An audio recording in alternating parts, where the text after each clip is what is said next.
This show is clean. Bravo. Pretty much. Mike's Daily Podcast. Episode 776. Hello. It is Mike Matthews broadcasting from the last place on earth located somewhere in Podcastro Valley, California today. I have part 3 of my Into an Interview, Mike on Mobile, with the Berkeley band Cure for Gravity. Plus we hear from Chely Shoehart, Floyd the Floorman, and John Deere the Engineer. And did you know that there's a radio built into your smartphone, but it's been deliberately turned off? Mike's Daily Podcast. Is it a massive podcast conspiracy? Find out on this show. We'll get to that. Sloth. Mike's Daily Podcast. A sloth is something that will look really strange when you see it in the wild. Don't be disturbed. Although you like mild salsa, it's so much better for you because it doesn't burn your tongue. Hey, people are going to wonder how I rhyme a word with tongue. Let's see, there's mungfish. Mike's Daily Podcast. I don't know if that's a real fish. I think I heard about one time. Hey, Mike's I think Daily this song podcast is over. Yeah. Take the L out of lover and it's over. That's the Motels. You're welcome. Hey, look who just walked in. Go ahead, say something. Hello, my God, it's Chely Shoehart, gift shop supervisor. You didn't give me the cue. The cue to talk? That's right, Mike Matthews. But you are so cute. Mike Matthews, is kind of creepy coming from you. All right. Yeah. Well, you know, I had a class today. It's my healthy eating class. We went on a field trip to the local grocery store, and we had a nutritionist talk about various things we need to know about shopping. One of the big takeaways I got was that Cheerios, which I will never eat because it floats on the surface of the milk and until it sinks, and when it sinks, then it becomes inedible. The takeaway is that it's good. Look who just walked in. I'll finish what I'm saying, then I'll introduce you. Never mind, I forgot. Go ahead. Oh, Mike, this is Floyd the Floorman. And this is John Deere the Engineer. What were you saying about Cheerios? Whole wheat. They're whole wheat. So they're really good for you, apparently. Pretty much good for you. They're okay for you. The nutritionist was buying a box. And I saw him buying a box. I'm like, what? Isn't cereal horrible? Isn't it the Antichrist? Isn't it full of sugar and all kinds of stuff? Isn't it basically just made for children? And the kids then are made to eat it, and then they're brainwashed to thinking it's actual food when they're actually eating like a form of candy. But no, he said Cheerios are okay. I will never eat it. But yeah, and then there was some kind of rule. One of the nutritionists, the hot nutritionist, yes, there is a woman that works in this class that teaches, and I'm sorry. If I had a harp sound effect right now, that's what I would play, because that's what happens when I see her. I hear this music. Wait, let me find it. Later that day. So yeah, when I see this woman, I hear this sound effect. And I'm like grabbing. Imagine me kind of trying to grab butterflies that you can't see in the air. Imaginary butterflies is what I'm doing when I see her. She's way too young for me. She's in her 20s. Come on, I'm going to be 46 this month, so that's creepy. Right, Chely Shoehart? Like, it goes without saying, Mike Matthews. You're right. Okay. Or she might be a little older. I don't know. But anyway, she's lovely. So, and you know what else I discovered is that she had a very good rule about how you should not eat or be careful of the food that you eat that have the skins, that you eat the skin, right? Like apples. Let's hear it for apples. Because apples absorb the pesticides. And you don't want to do that and eat that. So when you buy an apple from the grocery store and it's not organic, make sure to really clean it. But other foods where you're eating the insides, like avocado, don't worry so much about cleaning those because you're eating what's on the inside and it doesn't. That's what she said anyway. So we'll see. But fantastic class. So informative. I learned so much.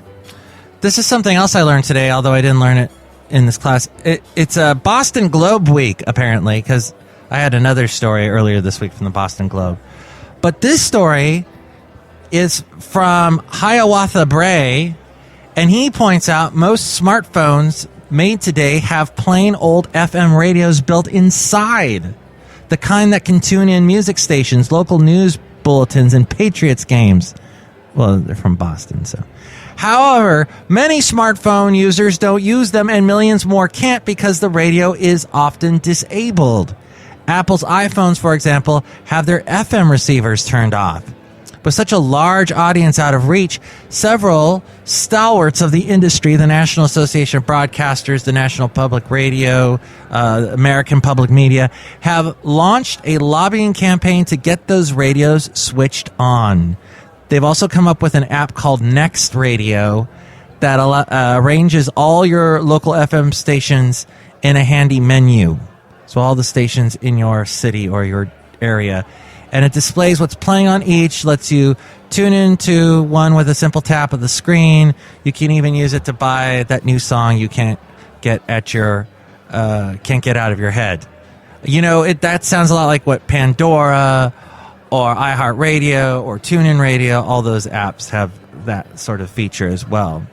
How did an FM radio get into your smartphone? Now, this is what is interesting to me. Hiawatha says, phone makers found that adding the feature costs almost nothing. Outside the U.S., customers love it, especially in developing countries where FM is a zero-cost alternative to streaming digital music. FM radio is also an excellent way to get news updates during disasters when cell systems are often overloaded. The Federal Emergency Management Agency has recommended FM-capable smartphones for keeping informed during a crisis. But with most smartphones in the U.S., the FM feature switched off, with one major exception, Sprint Corporation. Hey, I've got a Sprint. They did a deal in 2013 with Emmis Communications, the radio and publishing conglomerate that makes Next Radio. You can listen to FM on about 24 Sprint Android phones from HTC, LG, and Samsung. In exchange, Sprint gets a cut of the revenue generated by ads that appear in the Next Radio app. But the other three majors, AT&T, Verizon Wireless, and T-Mobile, only offer a few phone models with working FM radios. For instance, the latest HTC One phones offer FM no matter which carrier you use. Conversely, the FM radio on a Samsung Galaxy S5 works for customers of Sprint, but not for those of other carriers. What do you think about that? Did you know there was an FM chip in your phone? The FM chips in Apple's iPhones don't work, not even the ones sold by Sprint. Oh, well, there you go. That's why I have an iPhone with Sprint. I asked Apple why not, but got no reply. I also asked AT&T, T-Mobile, and Verizon why they don't activate the FM radios. None would tell me. The Cellular Industry Trade Association, CTIA, was just as unhelpful. And this is all from Hiawatha Bray. And he also does a little video where he talks about all this stuff. And he looks like a really fun chap to know. If you're getting into journalism, you should become friends with him, because maybe he'll get you a job at the Boston Globe. And then you'll live in Boston, and you'll develop a cool Boston accent, because that's the coolest East Coast accent. I'm sorry, all you people on the East Coast, but I'm just a stupid Californian. What do I know? But I love that Boston accent way better than New York. Sorry, New York.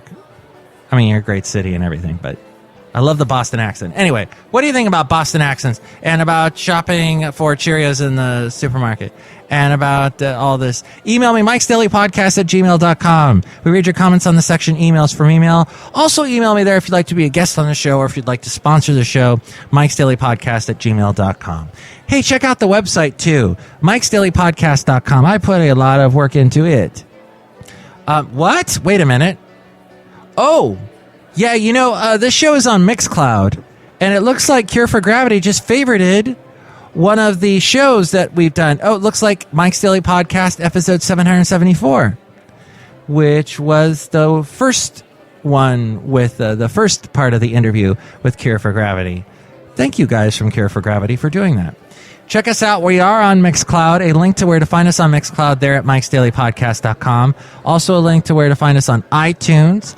You can subscribe to the show in iTunes. You can comment on the show and rate the show. That helps our ranking if you do that. There's also links to where to find us on YouTube, SoundCloud, Stitcher, Spreaker, Podomatic, Yelp, Tumblr, Twitter, and there's the Amazon deal of the day. Click on that and buy something at a great discount. Anything that you buy through Amazon, go through MIKEs-DAILY-PODCAST.com first and click on the Amazon icon, and whatever you buy, that helps us out. We get like a little cut of it. It helps support the show. Another way to support the show is liking our Facebook page, Mike's Daily Podcast. It's facebook.com/Mike's Daily Podcast. And when I post a new show, share it with your friends. More people will find out about us that way, too. You can also find the blog, the daily podcast picture. All my past interviews are right there at MIKEs-DAILY-PODCAST.com. Into an interview. But this is also a Mike on mobile. It's Mike Matthews here, Mike on mobile. I call it this because I have my mobile device and I'm talking in public. In a public. It's not a public. We're in a private establishment of some sort with Cure for Gravity. That's right. That's right. This is Cure for Gravity's top secret lair somewhere in Berkeley. And if you actually get in on our Kickstarter, you could be here on Saturday. Where can they find that? On Kickstarter. And just type in Cure for Gravity? If you go to our website, right on the homepage of our website, cureforgravity.net, you can find information about our Kickstarter by the time you listen to this, and that will take you to the Kickstarter page.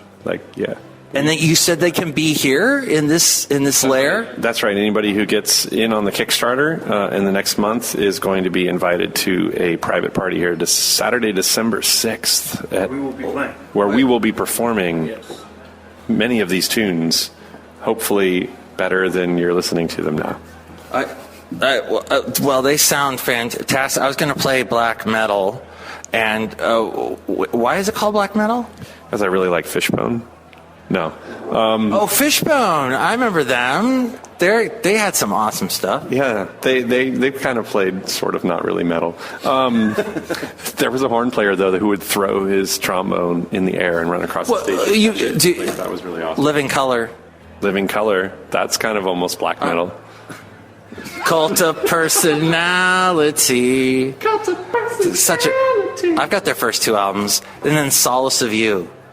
And you can tear a building down, but it can't replace the memory. Letter to a Landlord? No one? No. Oh, see, I guess I was a big Living Color fan. No, for fun.